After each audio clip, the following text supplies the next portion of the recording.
Bismillahirrahmanirrahim. Assalamualaikum warahmatullahi wabarakatuh. Kami dari kelompok 2 yang terdiri dari saya sendiri, Ade Rahmawati, Mutiara Findriani Pionita, Muhammad Hanif Mubarok, Sutriani, Jamal, dan Azmi akan menjelaskan tentang semiotika, teori aplikasi semiotika Charles Sanders Peirce. Oke, langsung saja. Yang pertama, saya sendiri akan menjelaskan tentang biografi Charles Sanders Peirce. Oke, jadi yang pertama, Charles Sanders Peirce itu lahir di Cambridge tanggal 10 September 1839 dan meninggal di Milford 19 April 1914. Charles Sanders itu ahli logika, filsuf, dan keilmuan. Terus putra dari Benjamin Sanders Peirce. Terus memulai studi di Harvard pada tahun 1855, lulus dan melanjutkan S2 pada tahun 1862. Dan pada 1859 sampai 1891 bekerja sebagai ilmuwan United States Coast. Pada tahun 1870 sampai 1871 dikirim ke Eropa untuk bekerja. Nah, pada tahun 1869 sampai 1872 menjadi asisten observation Harvard dan menerbitkan Photometric Research 1878, buku satu-satunya yang diterbitkan selama hidupnya. Peirce pernah ditimpa kemiskinan dan mengenaskan sehingga ia tak punya penghasilan dan bergantung pada bantuan orang lain, tetapi ia tetap produktif dalam menulis dan menerbitkan banyak buku. Nah, terus Peirce ini diakui sebagai pendiri mazhab dan pragmatisme, dikenal karena sering menggunakan angka 3. Terus Peirce ini meninggalkan sejumlah besar karya dengan berbagai topik. Ada logika, matematika, geodesi, astronomi, fisika, filsafat, dan ekonomi. Artikel dalam jurnal yang terkenal. Baik, lanjut ke materi selanjutnya, yaitu model triadik atau triangle link semiotics. Presentment diartikan sebagai tanda atau sign. Erpuritan menunjukkan makna tanda.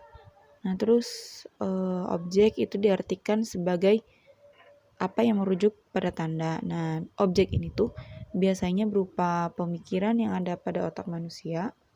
Terus juga bisa juga berupa sesuatu yang nyata di luar tanda. Oke, selanjutnya itu karya penting Charles Sanders Peirce. Nah, yang pertama itu ada What Pragmatism Is pada tahun 1905. Terus yang kedua itu ada Uses of Pragmatism pada tahun 1905. Terus yang ketiga ada Prolegomena to an Apology for Pragmatism pada tahun 1906. Nah, yang keempat itu ada The Harvard Lectures on British Logicians, itu pada tahun 1869 sampai 1870. Nah, yang kelima atau yang terakhir itu ada A Neglected Argument for Reality of God pada tahun 1908. Oke, setelah tadi mendengar terkait biografi dan juga model triadik tentang triangle semiotik, sekarang kita coba membahas tentang trikotomi pertama Peirce. Nah, jadi trikotomi ini ditinjau dari sudut pandang hubungan antara representamen dengan objek. Kita lihat apa aja sih isinya. Yang pertama itu terdapat icon, yang kedua itu simbol, lalu indeks. Nah, icon itu apa sih? Icon itu hubungan yang berdasarkan pada kemiripan. Nah, lalu simbolnya apa? Simbol itu adalah tanda yang hubungan antara tanda dan objek ditentukan oleh suatu peraturan yang berlaku. Nah, lalu indeksnya apa? Indeks itu hubungan yang mempunyai jangkauan eksistensial, yang dimana itu adanya sesuatu disebabkan karena adanya sesuatu yang lain. Ya, mungkin itu tentang trikotomi yang pertama. Oke, selanjutnya kita akan membahas tentang trikotomi kedua pairs. Jadi, trikotomi kedua pairs itu dilihat dari sudut pandang, yakni hubungan representatemen dengan tanda. Nah, untuk trikotomi kedua pairs itu ada 3, yaitu yang pertama lecisin, terus coalisin, terus sinsin. Nah, yang pertama lecisin, yaitu sesuatu yang sudah menjadi representamen dan berfungsi sebagai tanda. Semua tanda telah dikonvensi. Nah, contohnya resepsi pernikahan kan itu udah biasa gitu. Terus yang kedua coalition. Jadi coalition itu suatu yang mempunyai kualitas untuk menjadi tanda, artinya ia tidak berfungsi sebagai tanda sampai ia terbentuk sebagai tanda. Nah, contohnya warna kuning bendera menandakan turut berduka cita.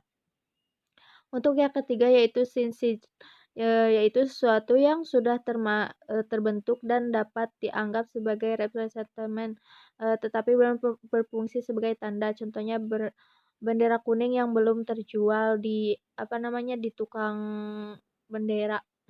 Baik, selanjutnya itu pembahasan tentang trikotomi ketiga Peirce. Nah, berdasarkan interpretan itu menurut Peirce tanda diklasifikasikan menjadi 3. Ada rem, descending atau deciding, terus argumen. Nah, yang pertama itu ada rem. Rem itu tanda yang memungkinkan ditafsirkan dalam pemaknaan yang berbeda-beda. Kayak contohnya tuh ada orang yang matanya merah. Nah, setiap orang kan menafsirkan berbeda-beda. Ada yang menafsirkan kalau mata seseorang itu merah tuh karena ngantuk. Terus juga ada juga yang menafsirkan mata merah orang tersebut tuh lagi mabuk atau sakit mata kayak gitu. Itu contoh dari rem. Nah, terus yang kedua itu ada descending atau deciding, yaitu tanda yang sesuai dengan fakta dan kenyataannya. Nah, contoh ini tuh misalnya kayak ada sekolah ada PAUD aja itu di pinggir jalan. Nah, terus di situ tuh dipasang rambu-rambu lalu lintas bahwa kalau lewat jalan itu tuh jangan ngebut soalnya banyak anak-anak. Itu contoh dari design atau design. Nah, terus yang ketiga itu ada argumen. Nah, argumen itu tanda yang berisi alasan tentang sesuatu hal. Contohnya tuh kayak di SPBU. Nah, di SPBU itu kan ada ikon atau tanda dilarang merokok. Nah, kenapa? Karena SPBU kan itu tempat yang mudah terbakar gitu. Jadi di situ tuh dipasang tanda dilarang merokok. Nah, terus selanjutnya itu ada aplikasi semiotika Charles Sanders Peirce. Itu contohnya pada